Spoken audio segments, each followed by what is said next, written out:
Shabbat Shalom, happy Sabbath. We're thankful again this morning that Yah has spared our lives and we are able to come and give him his glory because the privilege is ours. We want to talk this morning about the agitated conscience, guilt. Perhaps you've never been in that state, but if you have, where your conscience is agitated by something that you have done and you are struggling with, wrestling with that situation wherein you cannot get past that emotional situation or the psychology of that has held you captive for many years.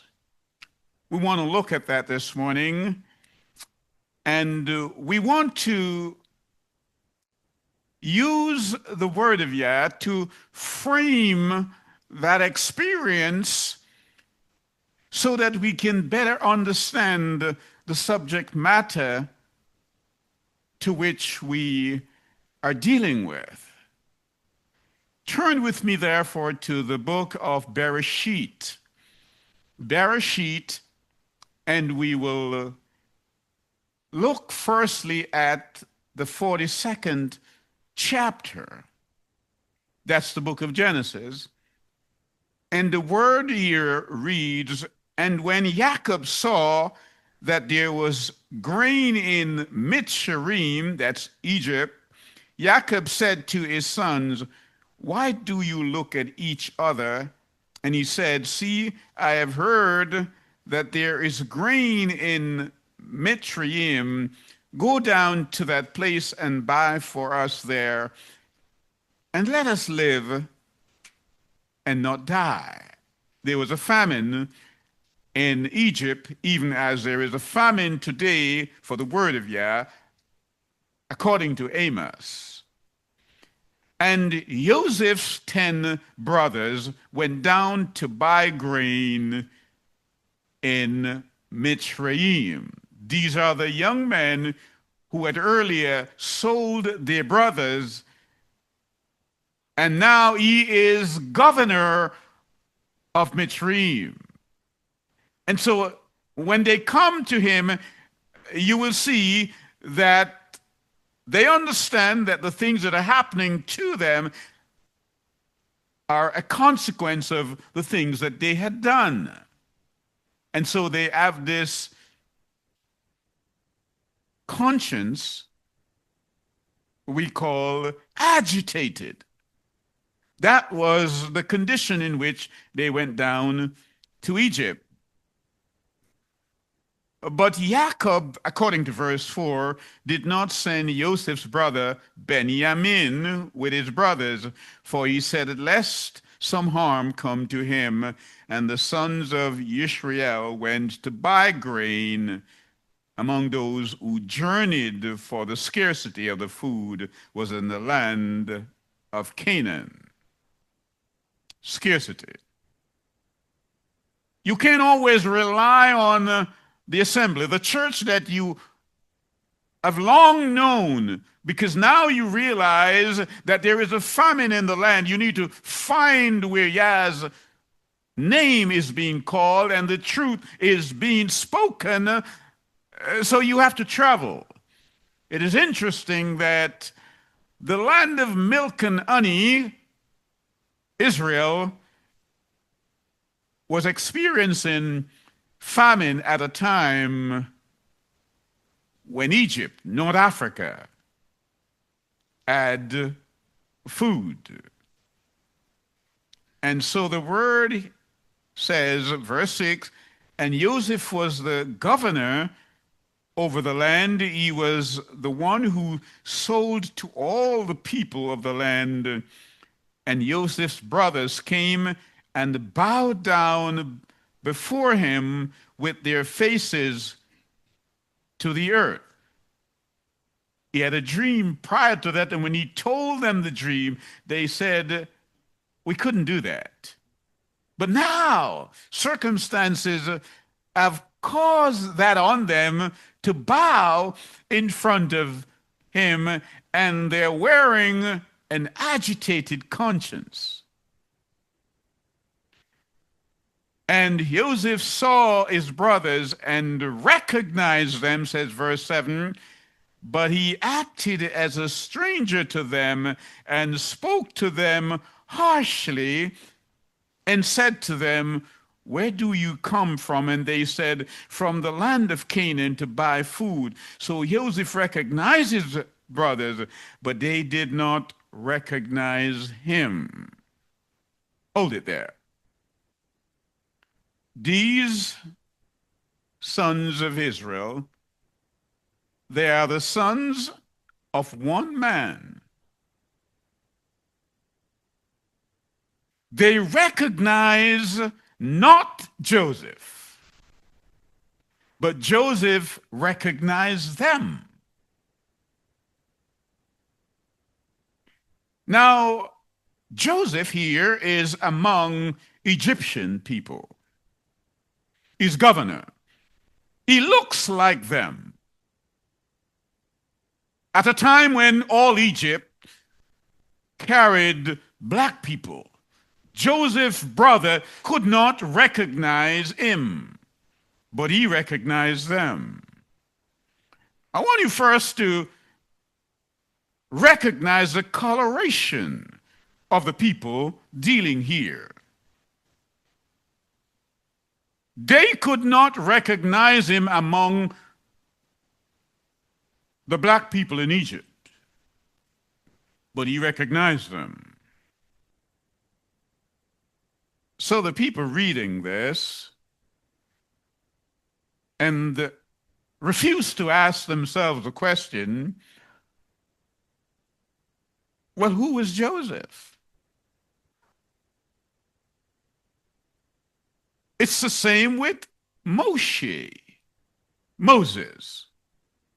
In Exodus chapter 2, in verse 19, he met Jethro's daughters at the well, 7 of them, and they went home and told their father what had happened that day to them, and he wanted to know, why did you come home so early today?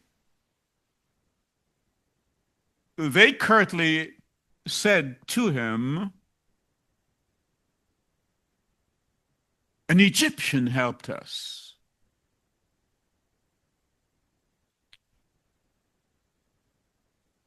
An Egyptian man helped us.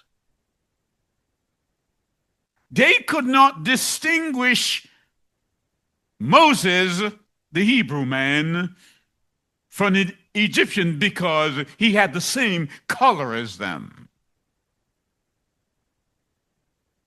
In the New Testament, we see Shaul.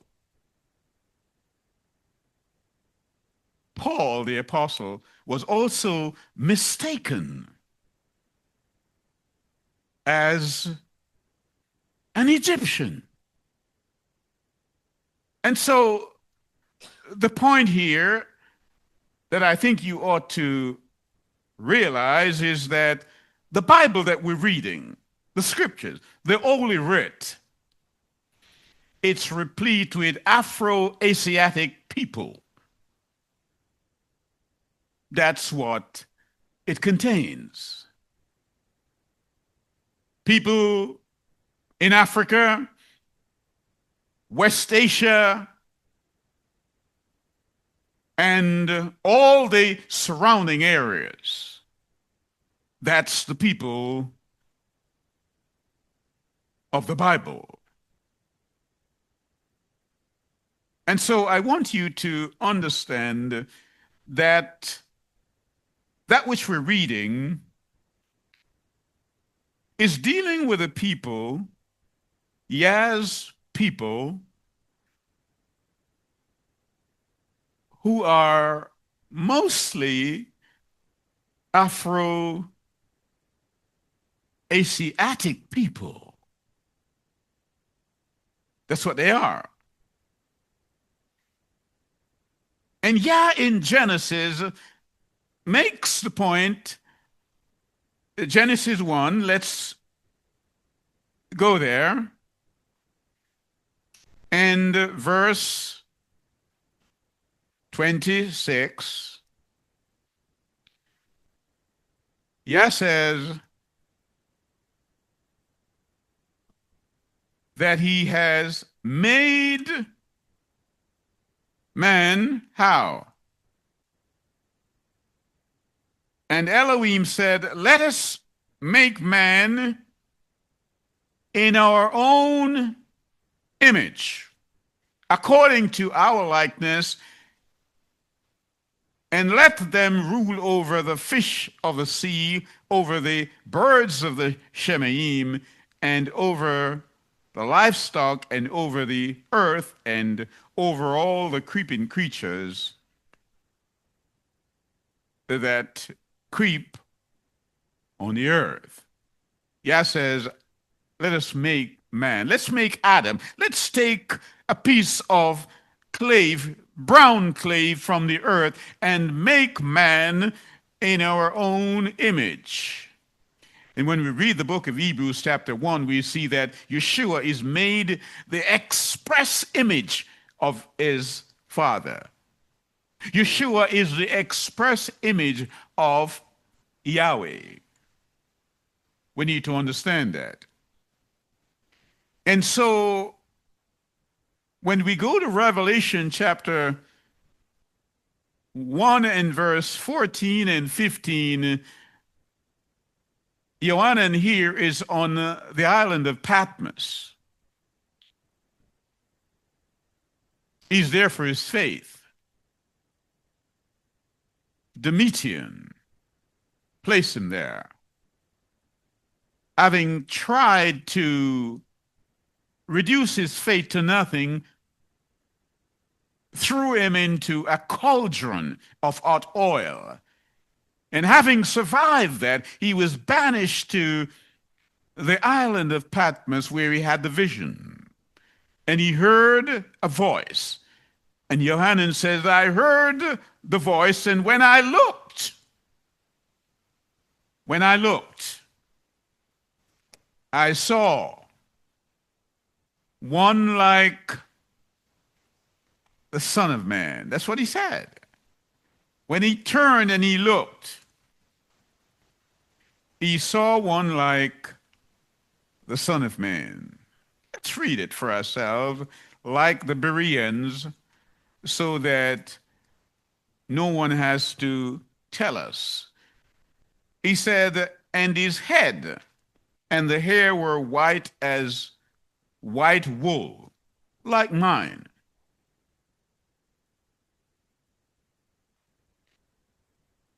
And his eyes as a flame of fire, and his feet were like burnished brass, as is refined in a furnace, and his voice as the sound of many waters.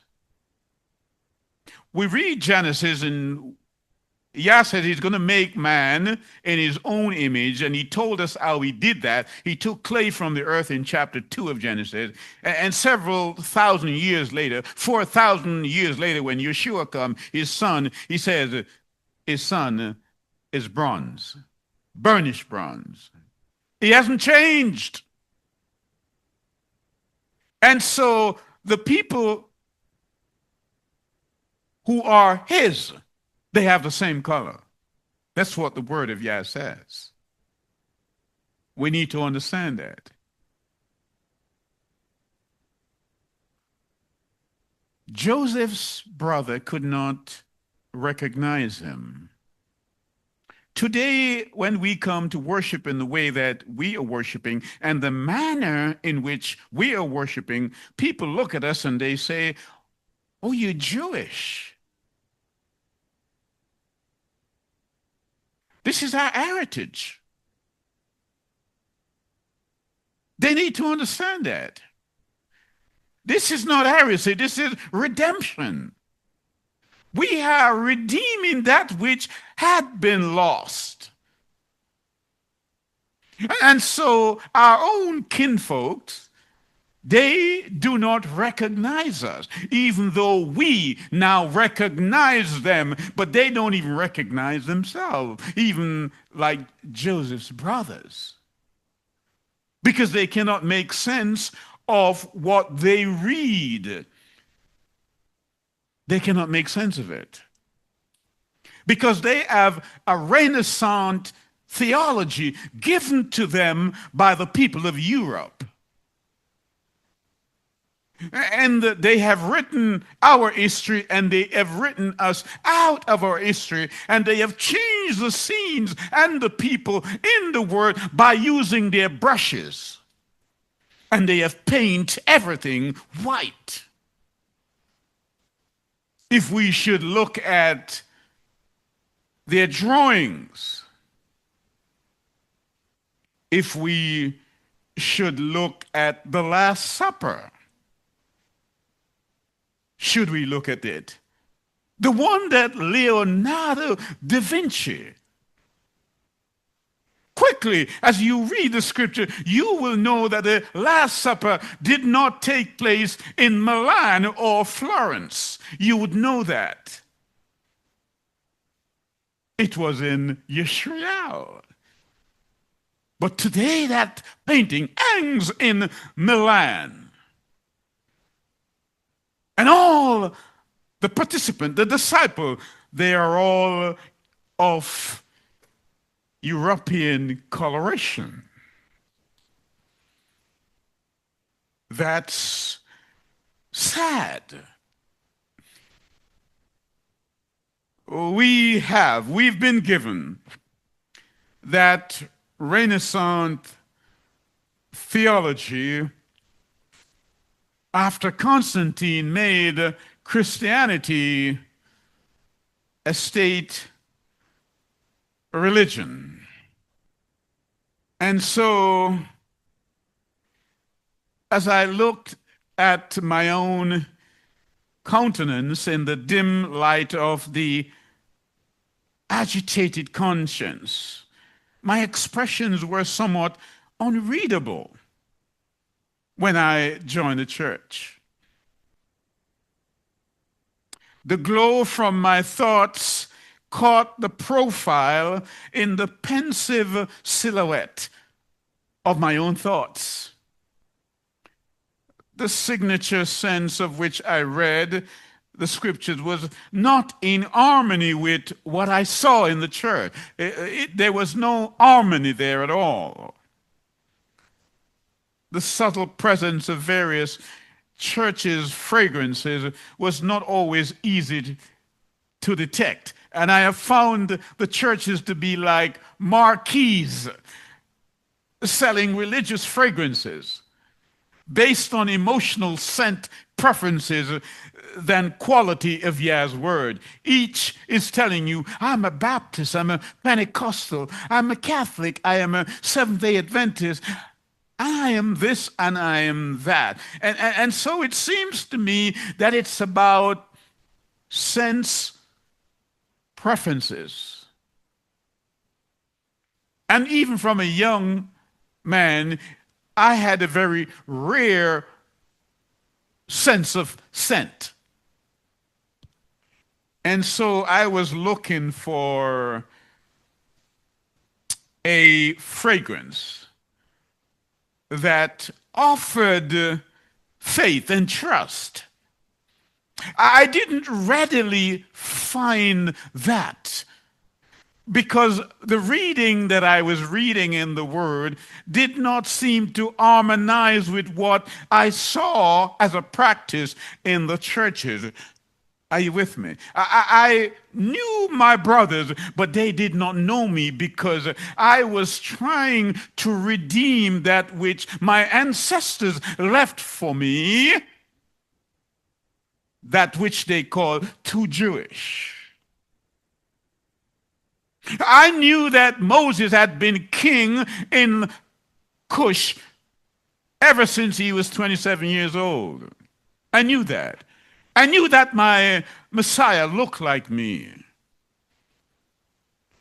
And so I could not do anything with my skin to change what I look like. I would rather look like my Creator than look like anyone else.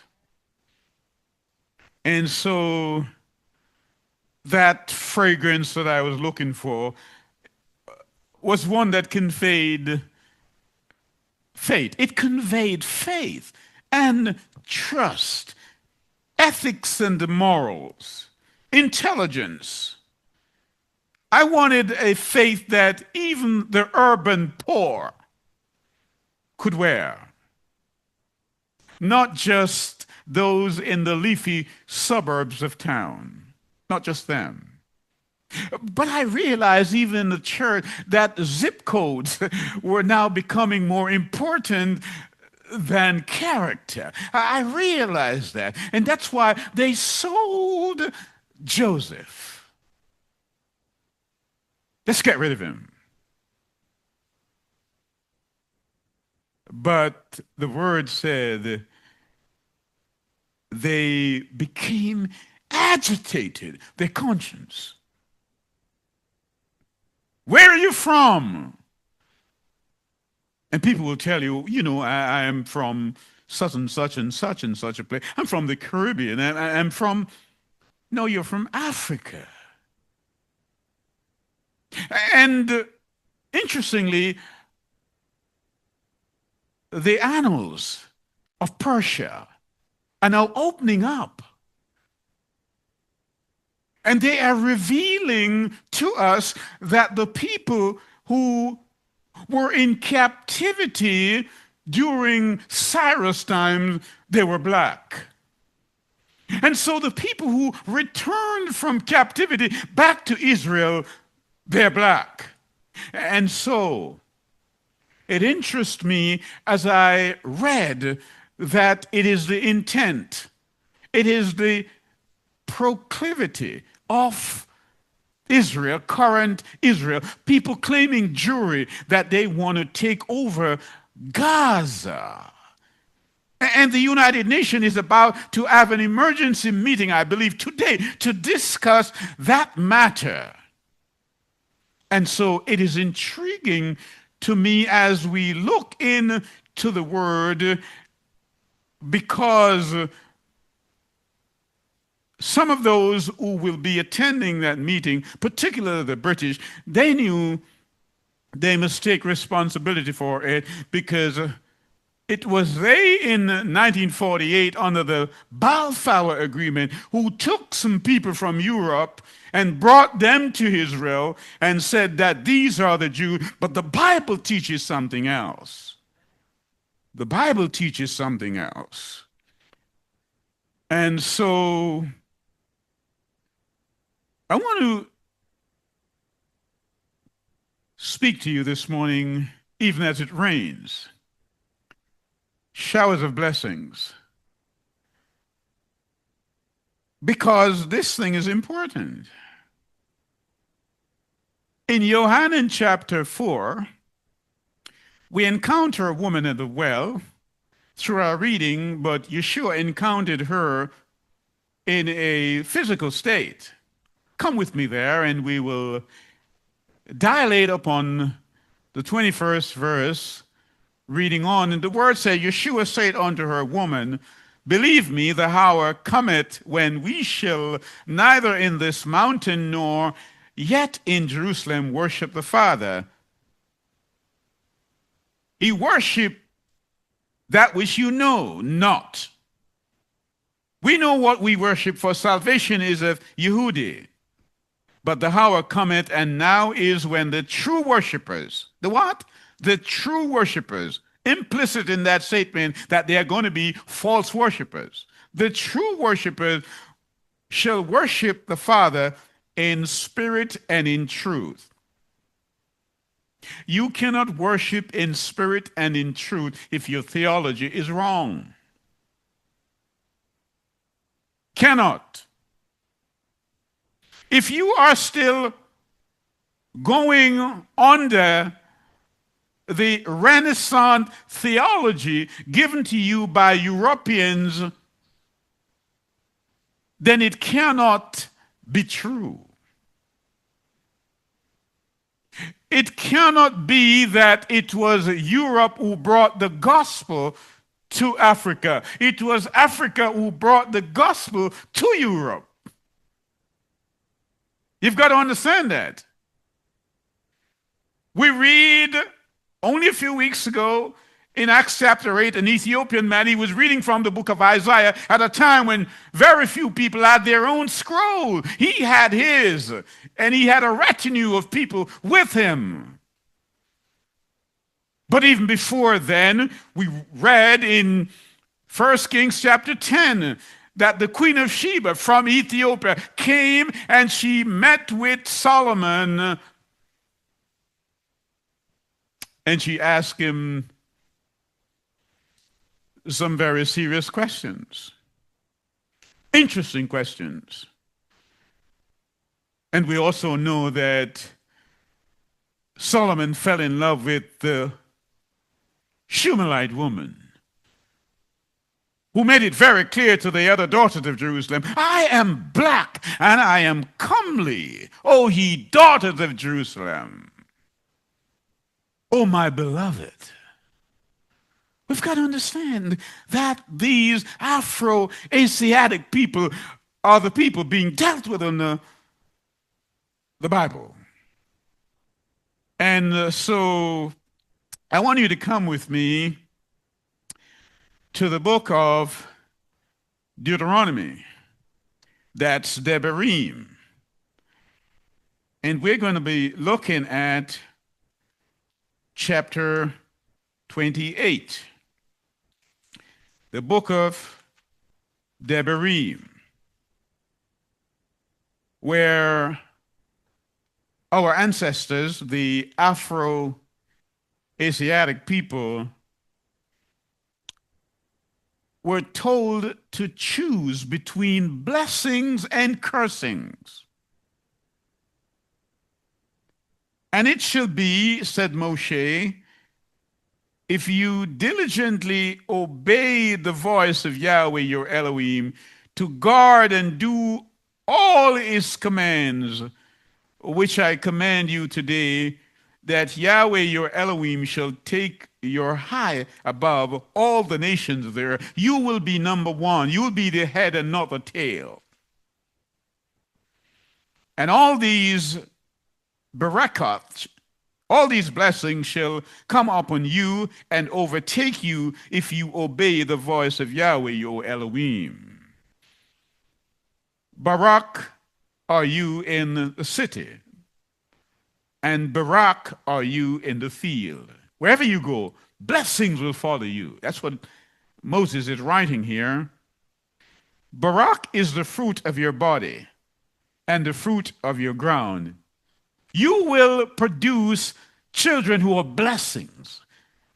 And when you farm, your crop will produce good fruit. The fruits of your livestock, the increase of your cattle, and the offspring of your flock. Baruch is your basket and your kneading bowl. Baruch are you when you come in, and Baruch are you when you go out.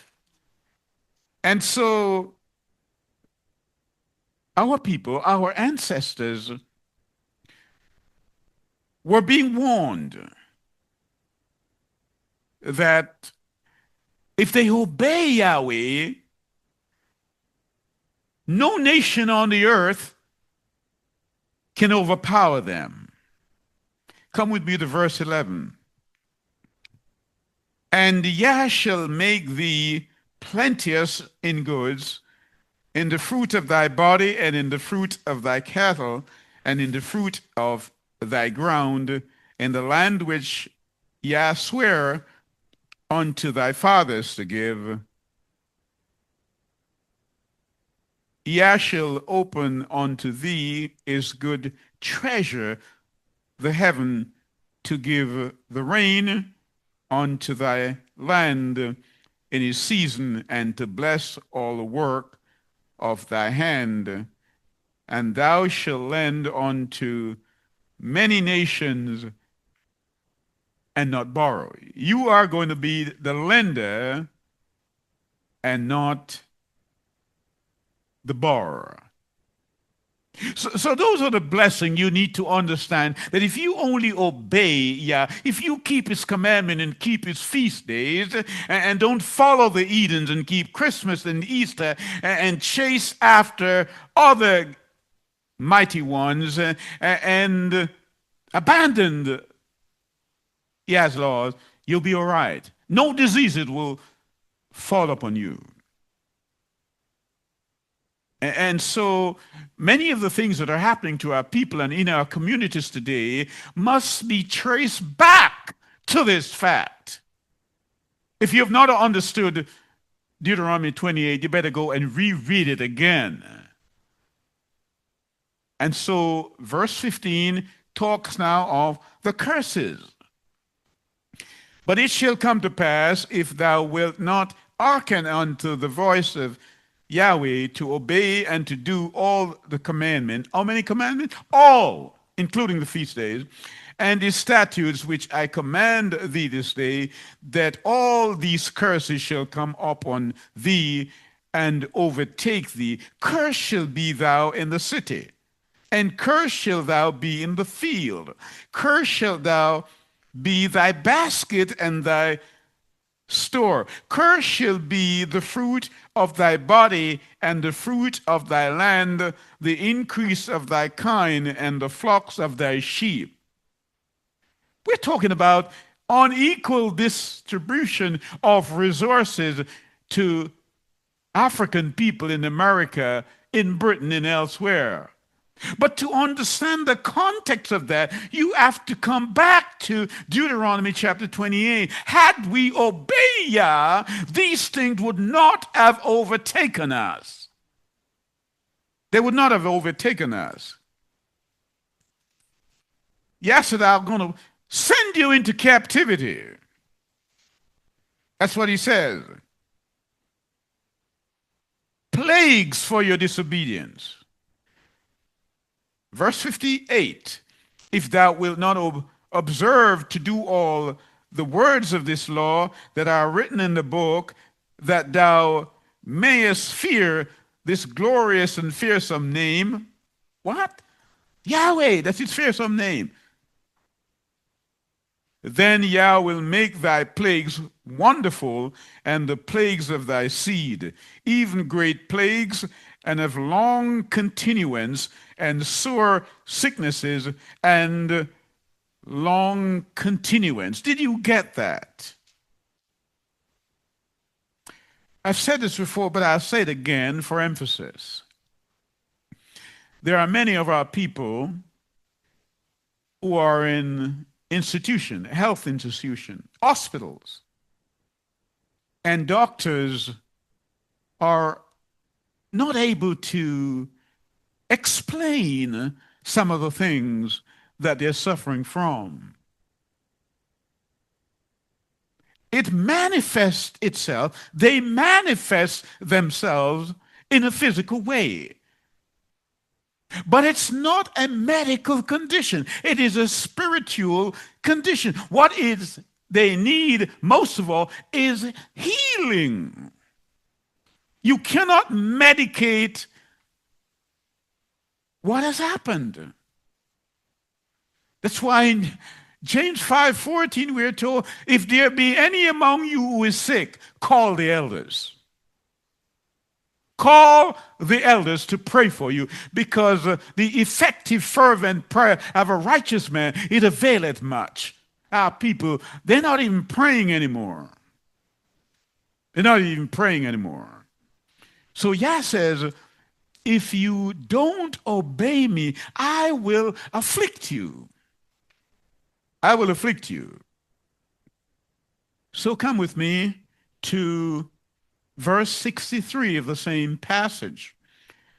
And it shall come to pass that as Yah rejoiceth over you to do good and to multiply you, so Yah will rejoice over you and destroy you. Did you hear that? and to bring you to naught, and you shall be plucked from off the land whither thou goest to possess it. And Yah shall scatter thee among all the people from one of the end of the earth even unto the other, and there thou shalt serve other mighty ones, other gods, which neither thou nor thy fathers have known, even woods and stone. By the time you end up in Britain, and by the time you end up in America and other places, your worship will have no resemblance from that of your ancestors. That's what he's saying. And among the nations shalt thou find no ease. Verse 65. Neither shall the sole of thy foot have rest, but Yah shall give thee there a trembling heart and failing of eyes and sorrow of mind. And thy life shall hang in the doubt before thee, and thou shalt fear day and night, and shall have none assurance of thy life. Verse 6 or 7. In the morning thou shalt say, would ya it were evening, and at evening you wish it would be morning. Verse 68. And Yah shall bring thee into Egypt again, meaning he had done it before. So he's speaking here to the Afro-Asiatic people, and he's telling them, I'm going to do this if you don't obey me, meaning the ones who were in Egypt before are the same people. Same people. We have no history at all where we have a body, a group of people, Caucasian people, white people, who spent time in Egypt in slavery. We don't have that history.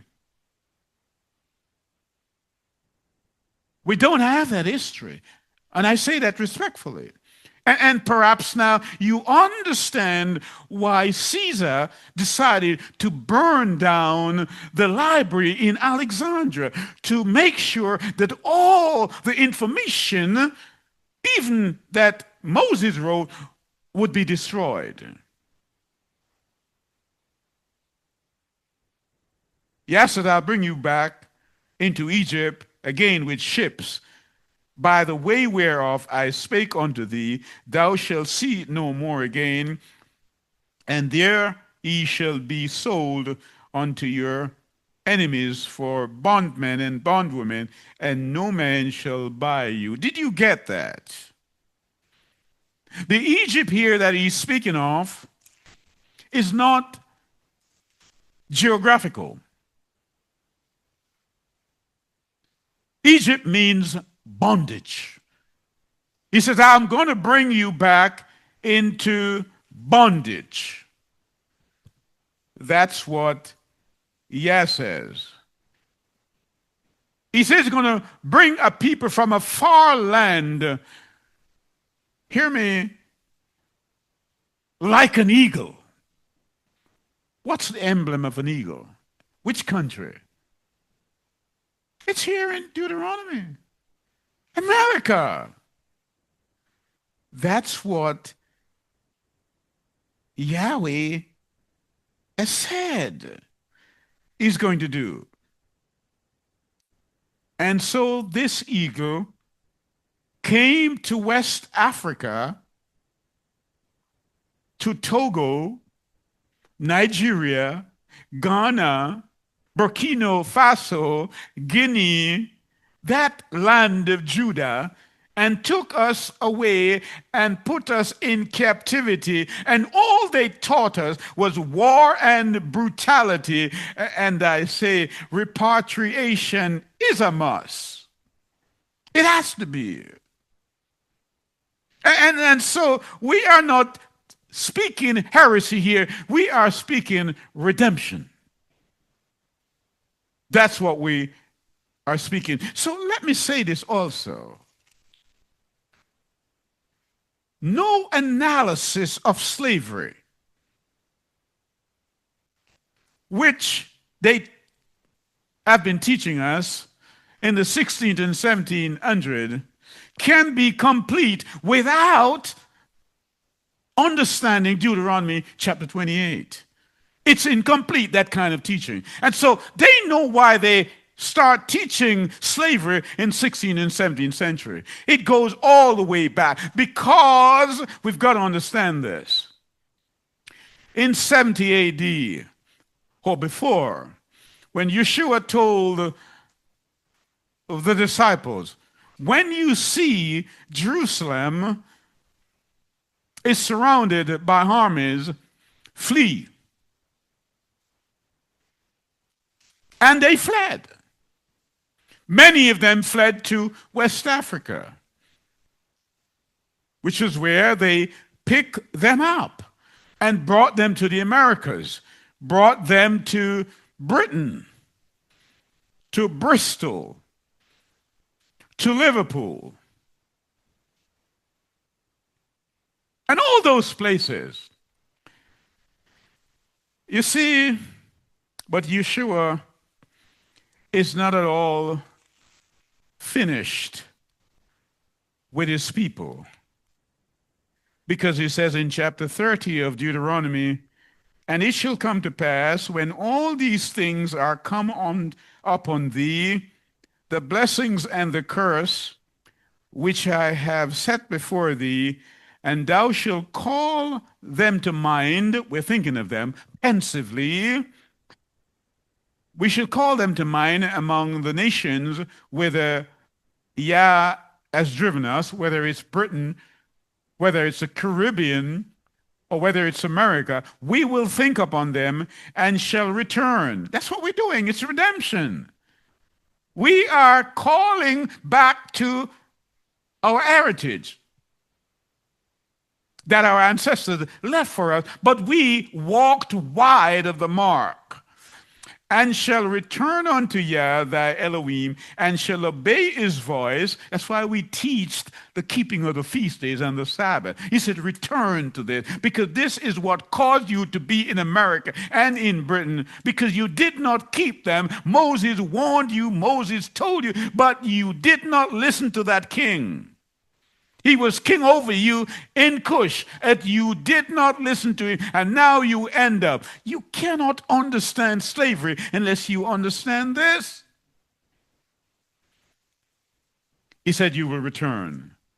Then Yah, thy Elohim, will turn thy captivity and have compassion upon thee, and will return and gather thee from all the nations whither Yah I sent you.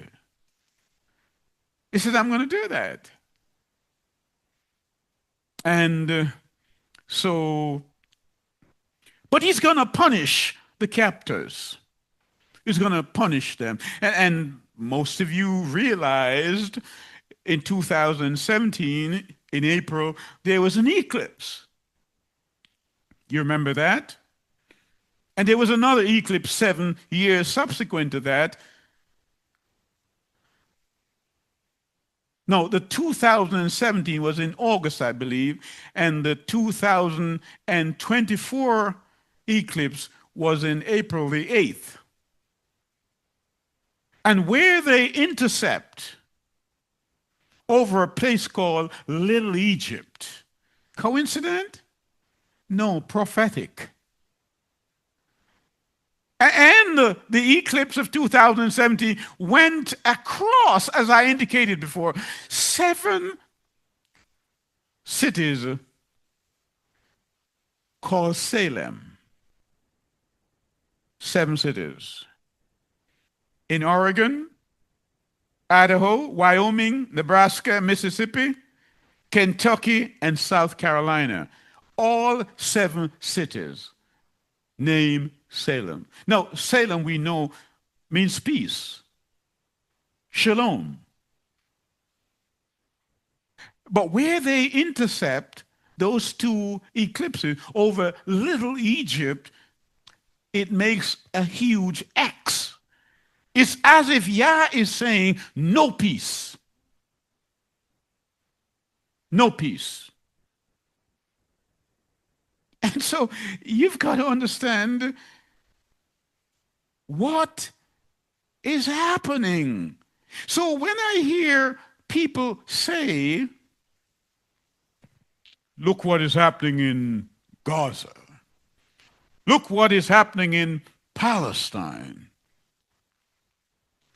Yah says, I'm bringing my people home. I'm rounding them back up. Isaiah 11 and verse 11. From wherever they are, I'm going to bring my Afro-Asiatic people back home.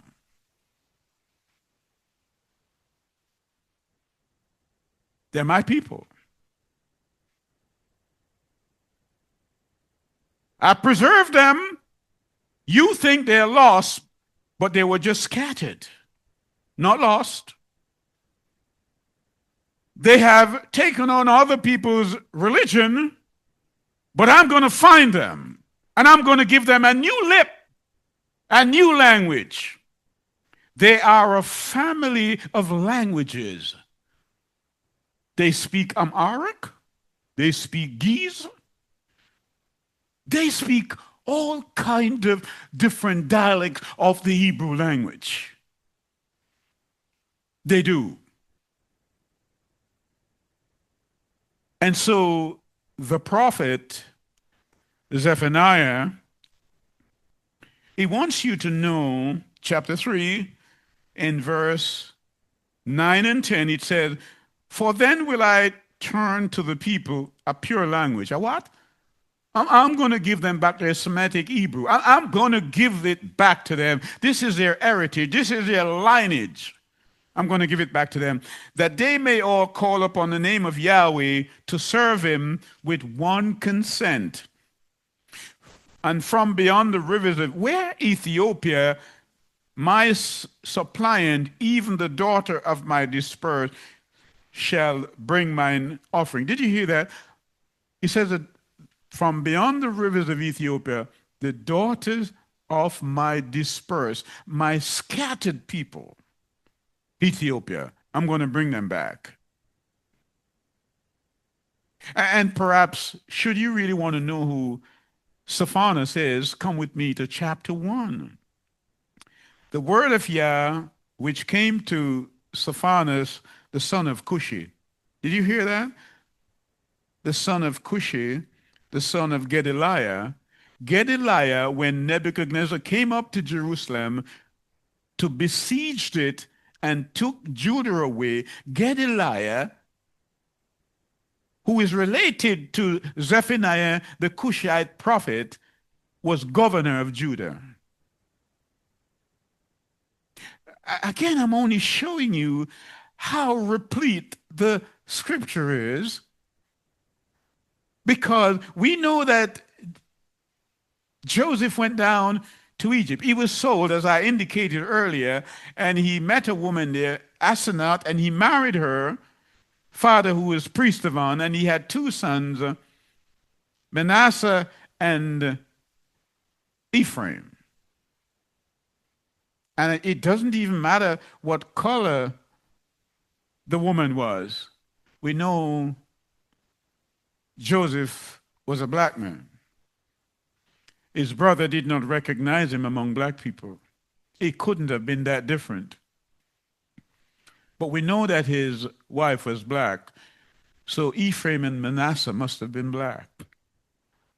And in chapter 48 of Genesis, Bereshit, when Jacob was dying, he blessed them and he said, put my name, Israel, on these two North African boys. Put it on them. And they were the ones who got the blessing.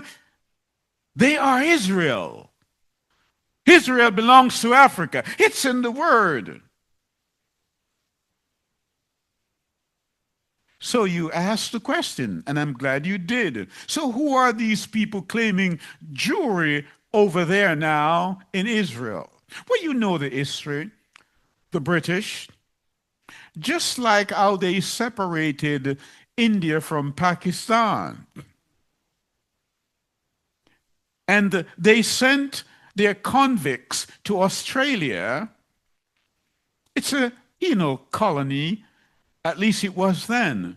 What they did, they took some people from descendants of the Khazars from Europe, and they brought them to Israel and said, these are the people. So we want to prosecute that case. We want to make sure that whoever Yah blesses, we will bless too. And whoever he curses, we won't be prone to make friends with them at all. So we're not talking color here. We just say, yes, people happen to be a particular color, even as himself, because that's how he made them, in his image. And he called Moshe on Mount Sinai, who took dictation. You better come with me to Bereshit. And we're going to look at chapter 10. Chapter 10. And we're going to show you what Moses wrote. I'm reading from the Hallelujah scriptures here. And I'm reading from Bereshit. And this is the genealogy of the sons of Noah, Shem, Ham, and Japheth, the sons that were born to them after the flood. The sons of Japheth, Gomer and Magog, and Madal, and Yawan, and Tubal, and Meshech, and Tyrus, and the sons of Gomer, Ashkenaz, and Repah, and Togarmah, and the sons of Yawan, Elisha, and Tarshish, Kittim, and Dodanim. From these, Moses is writing here, and he's not writing arbitrarily. He's getting information from Yah. He says, from these, from the sons of Japheth, the coastland people of the nation. These were the Gentiles, including Ashkenaz. So Moses says the Ashkenazi people that makes up 90+% of the people claiming Jewry in Israel today, he says they're Gentiles. I didn't write that. So that's interesting. So if we have three sons and one is the progenitor of, or the ancestor of, the Gentile, by way of deduction, the other two are not, Shem and Ham. And that's why it's important that you really come with me now to the book of Amos, Amos chapter 9,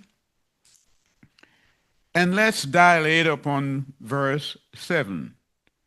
Are ye not as children of the Ethiopian unto me, O children of Israel? What? Said Yah, have not I brought up Israel out of the land of Egypt? They were down there in Egypt, and the Philistines from Captor, and the Syrians from Ker. Israel, are you not the same as the Ethiopians? Are you not the same as the Africans? It's here in the word. When I look at you, you are the same people. So when Leonardo, Picasso, and all these men with nimble fingers with their paintbrushes, and they try to whitewash the characters in the scriptures and place them on the church walls and in the homes. They thought they could erase the history of Yah's people because they didn't want the people to know that Yah's chosen people look like him, bronze people. So they make everything that was good white, and they made Yah white. They made Yeshua white. Long hair, blue eyed European, and he's from over there in Africa. And they separated the land and they call Israel the Middle East. It's not in the word, it's not Africa. And now the people who were in Persia, in Iran, the vaults in Iran are now opening up, and they're saying these people who were here, they were black. And so the ones who returned to build the temple in Yeshua time, they were black. It's in the word. Agitated conscience. They know they're guilty. They know.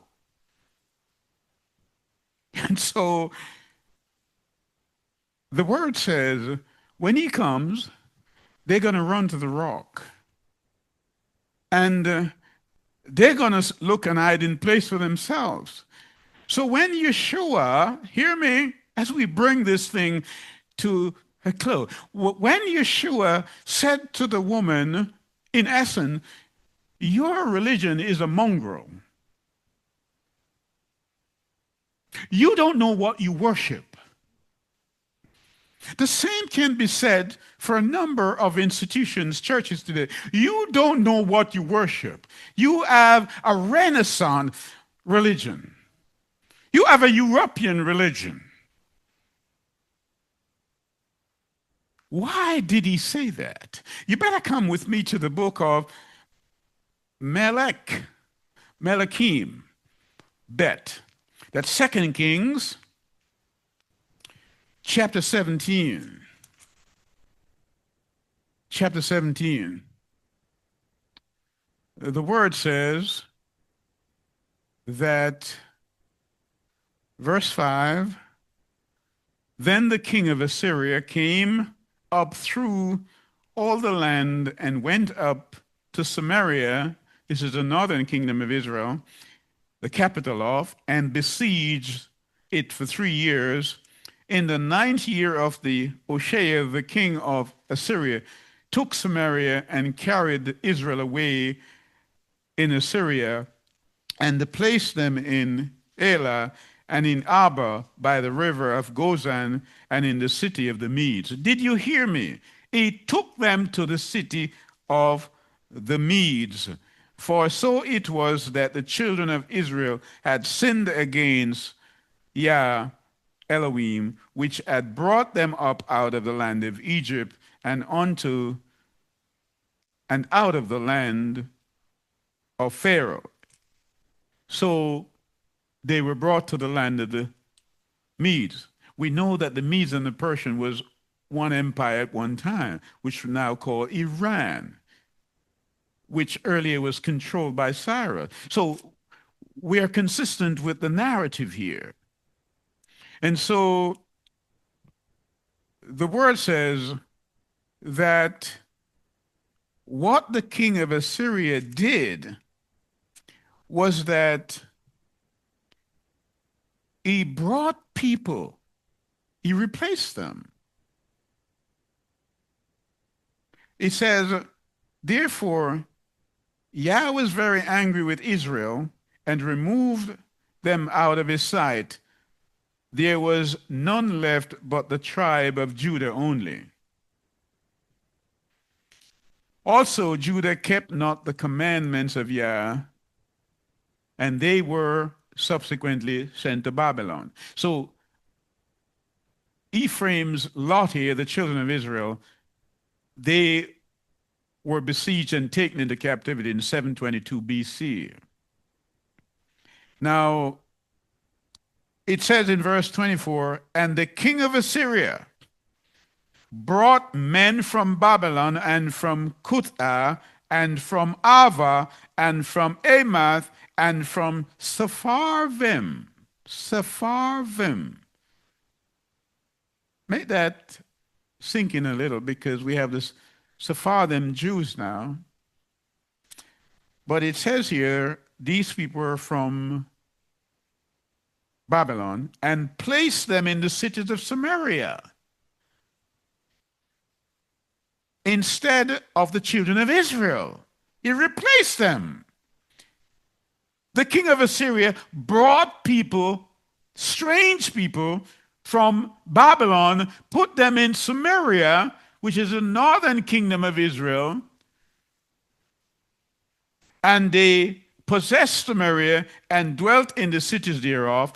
And so it was in the beginning of their dwelling there that they feared not Yah, therefore Yah sent lions among them, which slew some of them. Did you hear that? They did not obey Yah. Why? They did not understand the custom. They did not serve Yah. So he sent lions. You're wondering why he's sending the lion of the tribe of Judah this time. And so the woman at the well is a descendant of these. She practiced their Mongol religion. So when Yeshua said to her, "You don't know what you worship," he was saying, your religion comes from Babylon. But now the hour comes when the true worshiper, he defined it, must worship in spirit and in truth. You cannot worship in spirit and in truth if your theology is wrong. You cannot. And so there are people, of course, as we look out in Gaza and elsewhere, everybody's saying that they're Jews. But the Bible is kind of clear that Yah's message is really about the Afro-Asiatic people. And so he's dealing with those who claim to be Jews and they're not. Come with me to Revelation. That's Azon, chapter 2 and verse 9. He said, "I know the works and the tribulation and the poverty, but thou art rich. And I know the blasphemy of them which say they are Jews." What did he say? He says those who claim to be Jews and are not, they're blaspheming. And are not, but are the synagogue of Satan. Now, you see how specific he is? He says synagogue of Satan. And come with me to chapter 3 and verse 9 also. He says, "Behold, I will make them of the synagogue of Satan," the same people, whoever they are, "which say they are Jews and are not, but do lie." They're doing what? They're lying. That's what the word says. "Behold, I will make them come and worship before thy feet and know that I have loved thee." That's the Afro-Asiatic people. I've loved you. You just didn't obey me. And I'm calling you back now to obey me because I'm going to deal with your captors. So when you see Gaza being threshed, are you with me? Everything that can be shaken will be shaken. Yah says, "I'm going to round my people up and I'm going to," well, you know what? Let's read it. Isaiah 11 and verse 11. Let's read it.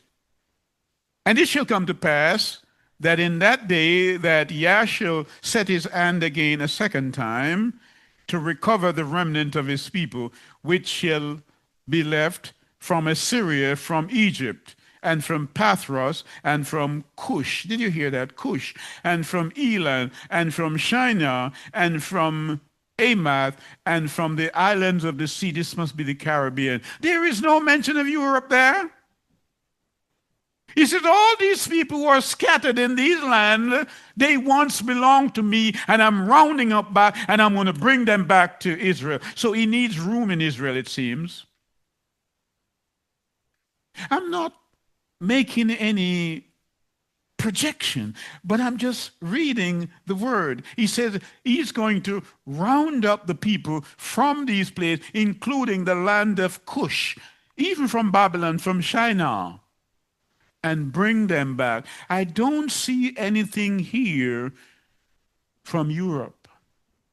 But it was from Europe they brought the people, the Khazar, and brought them. No. But Yah did deal with that. So I'll close on this. Genesis chapter 9 and verse 27. Genesis, that's Bereshit chapter 9 and verse 27. He says, Yah shall enlarge Japheth, and he shall dwell in the tents of Shem. What's happening there? And Canaan shall be his servant. He says, Japheth, that we read off in chapter 10 of Genesis earlier, is going to be dwelling in Shem's tent. That's what's happening. But Moses says they're Gentiles.